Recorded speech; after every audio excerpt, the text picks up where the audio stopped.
আপনাদেরকে এই 5টা আমলের কথা বলে যাচ্ছি। এই 5টা আমল যদি আমরা রমজানের প্রত্যেক দিন করতে পারি, আমাদেরকে গুনাহ থেকে মাফ করে দিয়ে যিনি আমাদেরকে তার মাগফিরাত প্রাপ্ত ক্ষমাপ্রাপ্ত বান্দাদের কাতারে শামিল করে দিবেন তিনি কে? এই 5টা কাজ করতে ভুলবেন না। সবাই মনে রাখবেন তো? আজকে কি মা বোনরা আছেন? মা বোনরাও শুনবেন, মা বোনরাও শুনবেন। এক নাম্বার, আচ্ছা বলেন তো, আমরা যে খাবার খাই, খাবার খাওয়ার সময় প্লেটে খাবার নেওয়ার আগে সেই প্লেটটাকে আমরা কি করি? ধৌত করি, সাফ করি, ধুয়ে নেই। কেন? কারণ ধুয়ে নিলে, সাফ হলে তখন এটা খাবার খাওয়ার উপযুক্ত হয়। খাবার খাওয়ার জন্য যেমন প্লেটকে ধুয়ে খাবার খাওয়ারের উপযোগী বানাতে হয়, ঠিক তেমনি আমরা আল্লাহ তাআলার জান্নাত পেতে হলে আগে নিজেকে ক্ষমাপ্রাপ্ত হিসাবে আমাদেরকে উপযোগী বানাতে হয়। খাবার খাওয়ার আগে যেমন প্লেট ধুইতে হয়, তেমনি আল্লাহর তরফ থেকে রহমত পেতে হলে, মাগফিরাত পেতে হলে এর আগে আমাদেরকেও একটু ধুয়ে মুছে সাফ করতে হবে। কারণ আমাদের জীবনে গুনাহ আছে না নাই? এখন প্লেট তো ধুই আমরা পানি দিয়ে, ভীম সাবান দিয়ে, আমাদের নিজেদের গুনাহকে আমরা ধুবো কি দিয়ে? তওবা ইস্তেগফার দিয়ে। জোরে বলেন কি দিয়ে? তওবা ইস্তেগফার দিয়ে। আমাদের গুনাহের পরিমাণ যত বেশি, আল্লাহ তাআলার দয়ার পরিমাণ কম না বেশি? আল্লাহ তুমি দয়ার সাগর, রহমানুর রহিম, তোমার দয়ায় পূর্ণ আমার সারা নিশিদিন, তোমার দয়ায় পূর্ণ আমার সারা নিশিদিন। আল্লাহু আকবার। সার্বক্ষণিক যার দয়ায় বেঁচে আছি তিনি কি? আপনি তওবা ইস্তেগফার করেন, কারণ তওবা ইস্তেগফার করলে সব গুনাহ মাফ করে দেন কে?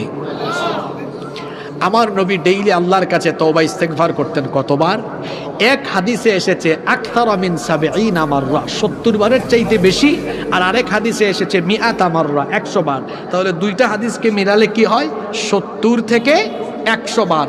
বলেন তো দেখি, রসুলের জীবনে কি কোনো গুনাহ আছে? গুনাহ নাই, তারপরেও ডেইলি ইস্তেগফার করতেন ৭০ থেকে ১০০ বার। আর আমাদের জীবনে গুনাহ আছে না নাই? আমাদের জীবনে গুনাহ কম না বেশি? তাই রসুল তার জীবনে গুনাহ না থাকা সত্ত্বেও যদি ডেইলি ৭০ থেকে ১০০ বার তওবা ইস্তেগফার করেন, আমাদের যেহেতু গুনাহ আছে তো আমাদের তওবা ইস্তেগফার করা দরকার এর চাইতে আরো কম না বেশি? আমরা কি করি? জোরে বলেন করি? সময়ই নাই আমাদের। ইস্তেগফার করবেন, চোখের পানির বড় দাম। হতে পারে এটাই কারো কারো জন্য জীবনের শেষ রমজান, আর হয়তো রমজান মাস পেতে নাও পারেন। 2 ফোঁটা চোখের পানির এত দাম আল্লাহর কাছে। এই যে পাশেই আপনাদের বঙ্গোপসাগর আছে, বঙ্গোপসাগর সহ দুনিয়ার 7টি বড় বড় মহাসাগরের পানি দিয়ে বলেন তো দেখি জাহান্নামের আগুনকে নিভিয়ে দেওয়া যাবে নাকি? কিন্তু আপনি আপনার সারা জীবনের গুনাহের জন্য যখন লজ্জিত অনুতপ্ত হয়ে 2 ফোঁটা চোখের পানি তওবা করে ছেড়ে দিবেন, এই 2 ফোঁটা চোখের পানি নাকের ডগায় আসার আগে আপনার আমল নামার সকল গুনাহগুলোকে 2 ফোঁটা চোখের পানি দিয়ে ধুয়ে মুছে সাফ করে দিয়ে আপনাকে গুনাহ থেকে যিনি পবিত্র করে দিবেন তিনি কে? তওবার মতো তওবা করব। রমজানের দিনের বেলা 30 দিন না 29 বা 30 দিন, একটা দিনও এই আমলটা মিস করব না। প্রত্যেক দিন তওবা ইস্তেগফার করব ৭০ থেকে, জোরে বলেন ৭০ থেকে ১০০ বার করবেন তো আপনারা ইনশাআল্লাহ? মাফ করে দিবেন কে? 2 নাম্বার, এই রমজান মাসকে ভালোভাবে কাজে লাগাতে হলে 2 নাম্বার যে আমলটা আমরা সবাই করব সেটা হচ্ছে রমজান মাসে বেশি বেশি আল্লাহর কাছে দোয়া করব। কারণ রমজান মাস তো দোয়া কবুলের মাস। তবে আমার দিকে তাকান বাবারা, ভাইয়েরা, মহিলা প্যান্ডেলে থাকা মা বোনেরা, রমজান মাসে আপনারা বেশি বেশি দোয়া করবেন। তবে দেখবেন ওই যে পরীক্ষার্থী ছেলেমেয়েরা আছে, তারা পরীক্ষার আগে স্যারকে বলে, স্যার এত বড় বই ঠিক আছে পড়বো, কিন্তু একটু যেগুলা বেশি কমন আসতে পারে, যেগুলা বেশি গুরুত্বপূর্ণ এগুলো বলে দেন। তখন স্যার 100টা প্রশ্ন থেকে 20টা বলে দেন, ছাত্ররা 20টা পড়ে যায়, পরীক্ষায় পাশও করে ফেলে। পুরো রমজান মাসই তো দোয়া কবুলের মাস। তবে দোয়া কবুলের কিছু গুরুত্বপূর্ণ সময় আছে না নাই? এই রকম 8টা সময়ের কথা বলে দিই। রমজান মাসে এই 8টা সময়ে, রমজান মাসে এই 8টা সময়ে দোয়া করতে ভুলবেন না। কয়টা সময়? এই 8টা সময় দোয়া করলেই দোয়া কবুল করবেন যিনি, তিনি কে? ভালো করে শুনেন। 1 নাম্বার, মা বাইনাল আযানি ওয়াল ইকামা, আযান এবং ইকামতের মাঝখানে দোয়া করতে ভুলবেন না, কারণ আল্লাহর নবী বলেছেন লা ইউরাদ্দু দুআউ বাইনাল আযানি ওয়াল ইকামা, আযান আর ইকামতের মাঝখানে যে দোয়া করা হয় এই দোয়া আল্লাহ তাআলা ফিরায়া দেন না। প্রত্যেক ওয়াক্ত নামাজের জন্য আযান হয় না? আযানের অন্তত কত মিনিট পরে জামাত আরম্ভ হয়? অন্তত 15 মিনিট না, অন্তত 15 মিনিট। তো এই যে আযান ইকামতের মাঝখানে এই 15 মিনিট আপনারা কি করেন? যুবক ছেলেরা তো রমজান মাসে তারা কি করবে একটু আগাম বলে দেই, তারা প্রথম তারাবিতে গিয়ে একটা সেলফি তুলবে। আলহামদুলিল্লাহ প্রথম তারাবিতে উপস্থিত, নামাজ পড়ে আবার আলহামদুলিল্লাহ প্রথম তারাবি ডান। প্রথম তারাবি কিরে পোলা পাইন এখন কথা কয় না, এগুলো শুরু হবে দেখবেন। এই যে আজান হওয়ার পরে সে মসজিদে গিয়ে ছবিটা তুললো, এই ভাইটা জানে না আজান হওয়ার পরে আজান ইকামতের মাঝখানে এই যে 15টা মিনিট সময় আছে, এই সময় বান্দা আল্লাহর কাছে যা চাইবে যা দোয়া করবে আল্লাহ কোনো কিছু ফিরাইয়া দিবেন না। সুবহানাল্লাহ। তো তখন কি মোবাইল চালাবো? আর বুড়া চাচারা কি করে? পাশের মুরব্বী এমনি এমনি গুতায়, কয় কিও কি খবর? তারপর কয় তোমার বউ বাচ্চার কি খবর? চাচা চাচা দুই চাচা কি করে?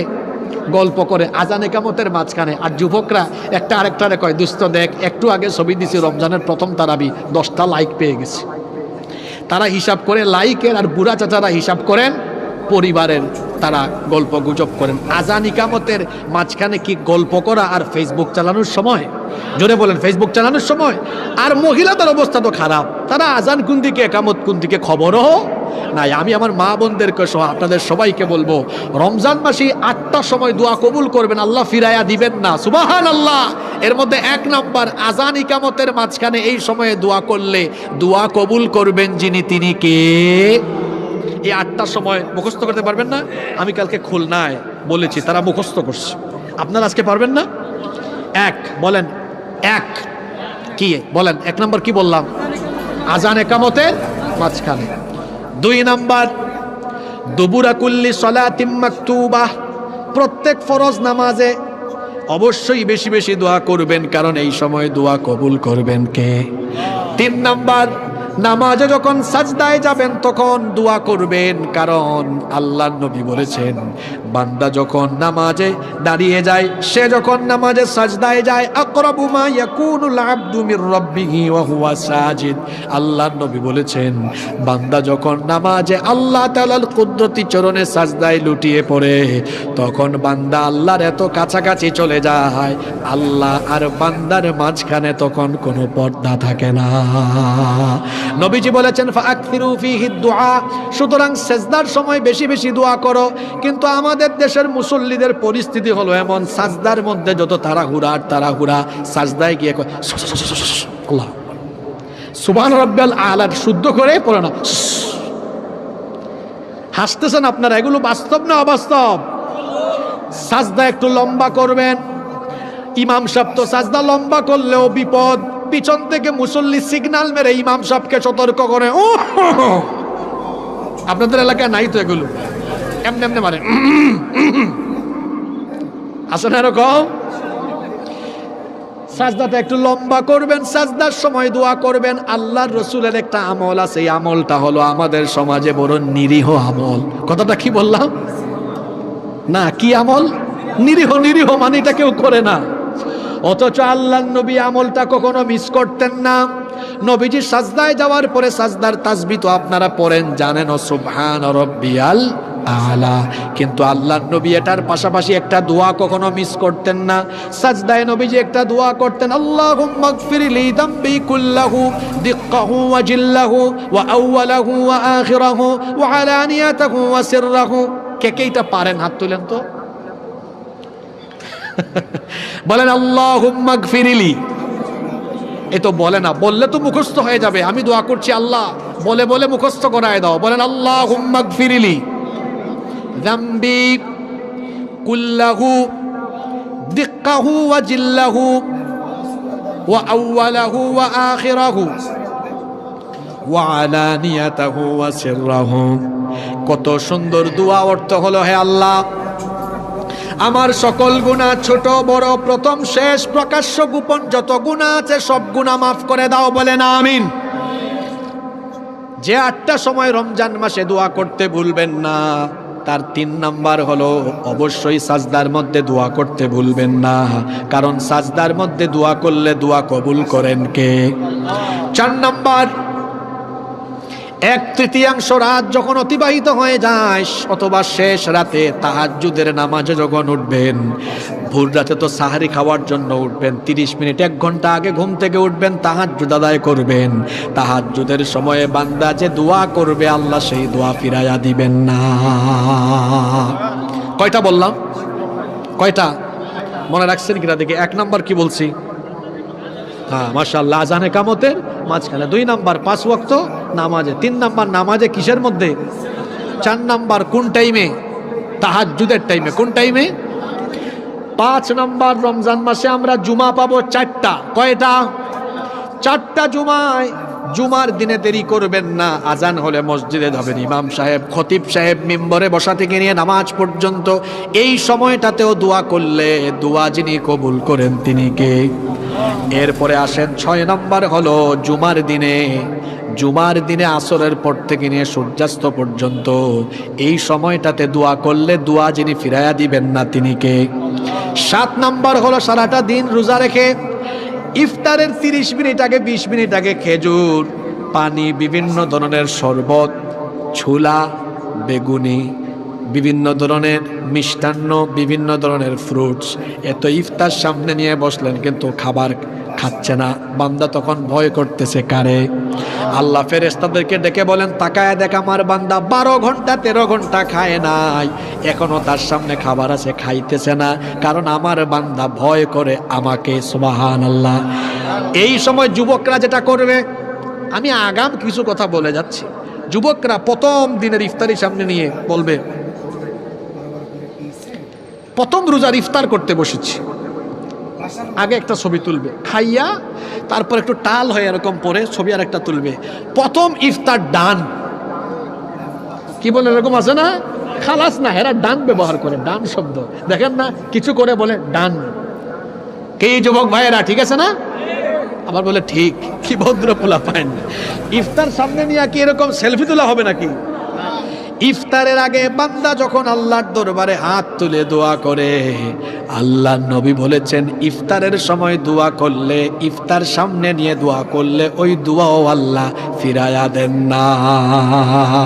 ইফতার সামনে নিয়ে কি আমরা গল্প করব, সেলফি তুলবো, না দোয়া করব? জোরে বলেন, কি করব?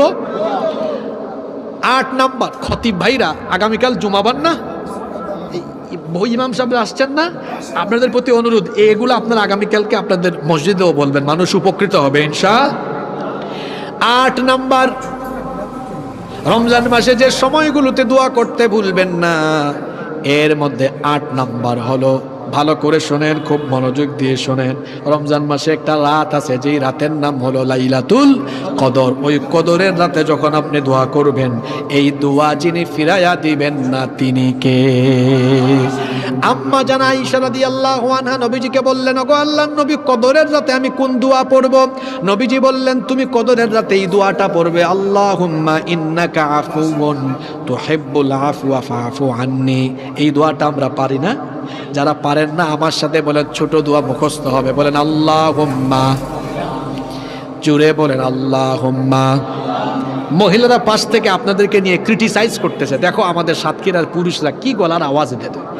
আল্লাহুম্মা ইন্নাকা আফুউন তুহিব্বুল আফওয়া ফাআফু আন্নি। রমজান মাসের শেষের দশকে বেশি বেশি এই দোয়াটা করবেন, কারণ লাইলাতুল কদর আছে শেষের 10 দিনে, শেষের দশকে এই দোয়াটা বেশি বেশি করবেন। কত সুন্দর দোয়া, আল্লাহুম্মা, হে আল্লাহ, ইন্নাকা আফুউন, নিশ্চয়ই তুমি ক্ষমাশীল, তুহিব্বুল আফওয়া, তুমি ক্ষমা করতে ভালোবাসো, ফাআফু আন্নি, অতএব তুমি আমাকে ক্ষমা করো, বলেন আমিন। তাহলে রমজান মাসে দোয়া কবুল হওয়ার জন্য কয়টা বিশেষ সময়ের কথা বলেছি, দেখি মনে রাখছেন কিনা? 1, 2, 3, 4, 5,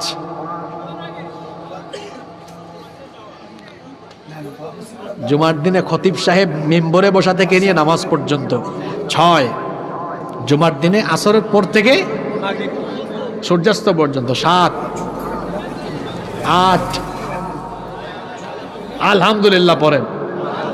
এইটা হলো সাক্ষীর আর শ্রোতাদের বৈশিষ্ট্য, মুখস্থ করে ফেলছে ওয়াজ। আলহামদুলিল্লাহ পড়েন। আমি রমজান মাসের জন্য মানে জান্নাত উপযোগী বানাবার জন্য আপনি নিজেকে জান্নাতি বানাবেন, বেশি না, মাত্র কয়টা আমলের কথা বলতেছি? 5টা। ওই 2 নম্বরে 8টা দুয়ার সময় ঢুকছে, কিন্তু মূল আমল কয়টা? 1 নম্বর বলছি প্রত্যেক দিন 70 থেকে 100 বার তওবা ইস্তেগফার করা, করবেন তো? 2, বেশি বেশি দোয়া করা, বিশেষ করে কয়টা সময়ে? 3, রমজান মাসে তাহাজ্জুদ মিস করবেন না। এমনিতে তো সারা বছর পড়তে পারেন না, কিন্তু রমজান মাসে পড়ার একটা সুযোগ আছে। ভোর রাতে সাহারি খাওয়ার জন্য উঠবেন, আধা ঘন্টা 1 ঘন্টা আগে উঠে যাবেন, তাহাজ্জুদের নামাজ আদায় করবেন। কারণ হলো ফরজ নামাজের পরে তাহাজ্জুদের নামাজ যার কাছে সবচাইতে পছন্দের তিনি কে? রাতের আধারে যারা সিজদাতে রয়, দু চোখের অশ্রুতে নদী যেন বয়। রাতের আধারে যারা সিজদাতে রয়, দু চোখের অশ্রুতে নদী যেন বয়। ছলনার হাত ছানি যতই আসুক, পেছনে ফিরেও তাকায় না। যাদের হৃদয়ে আছে আল্লাহর ভয়, তারা কবু পথ ভুলে যায় না। আল্লাহর প্রেম ছাড়াই দুনিয়ায় কারো কাছে কোনো কিছু চায় না। বলেন আলহামদুলিল্লাহ। 4 নাম্বার, রমজানে একদিনও কোরআন তেলাওয়াত বাদ দিবেন না, কারণ রমজান হলো কোরআন নাজিলের মাস। শাহরু রমাদান আল্লাযী উনজিলা ফীহিল কুরআন, এই মাসে কোরআন নাজিল করেছেন কে? এজন্য রমজান মাসে একদিনও কোরআন তেলাওয়াতের আমল মিস করবেন না। 5 নাম্বার আমল হলো তারাবিহের নামাজ আপনারা গ্যাপ দিবেন না, তারাবিহের নামাজ মিস দিবেন না, কারণ আল্লাহর নবী বলেছেন ইন্নাল্লাহা ফারাদা আলাইকুম সিয়ামা রমাদান ওয়া সানানতু লাকুম কিয়ামা। আল্লাহ তোমাদের জন্য রমজান মাসের রোজা ফরজ করেছেন, আর আমি তোমাদের জন্য তারাবিহের নামাজের ব্যবস্থা করেছি। ফামান সামাহু ওয়া কামাহু ঈমানান ওয়া ইহতিসাবান গুফিরা লাহু মা তাকদ্দামা মিন যামবি। আল্লাহর নবী বলেছেন, সুতরাং যে ব্যক্তি ঈমান আর ইহতিসাবের সাথে রমজানের সিয়ামার রাতের কিয়াম আদায় করবে, তার পিছনের সকল গুনাহ যিনি মাফ করে দিবেন তিনি কে? তবে রমজান মাসে তারাবির নামাজে তারাবির নামে তামাশা করবেন না, তাড়াহুড়া করবেন না। তারাবির নামাজে ইমাম সাহেবকে স্পিডে পড়তে, দ্রুত গতিতে পড়তে বাধ্যবাধকতা আরোপ করবেন না, বরং বলবেন হুজুর আপনি আস্তে আস্তে পড়েন, ধীরে ধীরে, যেন প্রতিটা অক্ষর বোঝা যায়, পেছন থেকে যেন মুসল্লি বুঝতে পারে, এভাবে আস্তে আস্তে করে পড়েন। মাসালুহুম কামাসালিল্লাযী ইসতাওকাদা নারা ফালাম্মা আযাআত মা হাওলাহু যাহাবাল্লাহু বিনূরিহিম ওয়া তারাকাহুম ফী যুলুমাতিন লা ইউবসিরুন সুম্মুন বুকমুন উময়ুন ফাহুম লা ইয়ারজিউন আও কাসাইয়্যিবিন মিনাস সামা فيه ظلمات ورعد وبرق يجعلون أصابعهم في آذانهم من الصواعق حذر الموت والله محيط بالكافرين। এই যে তিলাওয়াত করলাম, প্রতিটা অক্ষর বোঝা গেল কি গেল না? প্রতিটা অক্ষর বোঝা গেল কি গেল না? এই রকম করে হক আদায় করে পড়বেন। রমজানে তারাবির নামে তামাশা করে আল্লাহর কোরআনের সাথে বেয়াদবি করবেন না। ধীরে ধীরে আমরা আদায় করবো ইনশাআল্লাহ। তাইলে আমরা জান্নাত নিয়ে আলোচনা করলাম, আর নিজেকে জান্নাতি বানানোর একটা সুযোগ তো রমজান মাসে পাচ্ছি। রমজান মাসে এই 5টা আমলের কথা বলে গেলাম, এটা মিস দিবেন না। এই 5টা আমলের মাধ্যমে আমরা ক্ষমাপ্রাপ্ত জান্নাতি বান্দা হয়ে যেতে পারবো ইনশাআল্লাহ। কোন 5টা আমল? 1, প্রতিদিন 70 থেকে 100 বার তওবা ইস্তেগফার আমরা মিস দিব না ইনশাআল্লাহ। 2, রমজান মাসে বিশেষ 8টা সময়ে দোয়া করতে ভুলবো না ইনশাআল্লাহ। 3, তাহাজ্জুদ একদিনও গ্যাপ দিব না, জোরে বলি ইনশাআল্লাহ। 4, কোরআন তেলাওয়াত কি বাদ দিব? 5 নম্বর কি বলেছি? তারাবির নামাজও মিস দেব না ইনশাআল্লাহ। এই 5টা আমল করার তৌফিক আল্লাহ দান করেন, আর আমাদেরকে জান্নাতি হওয়ার কোয়ালিটি অর্জন করার তৌফিক আল্লাহ দান করেন। আমরা সবাই বলি আমিন। কেউ দাঁড়াবেন না, আমরা মুনাজাত করে উঠব। তার আগে দেখি ইন্তেজামিয়া কমিটির কোনো সমাপনী কথা আছে কিনা। আমার ভাই ইসমাইল হোসেন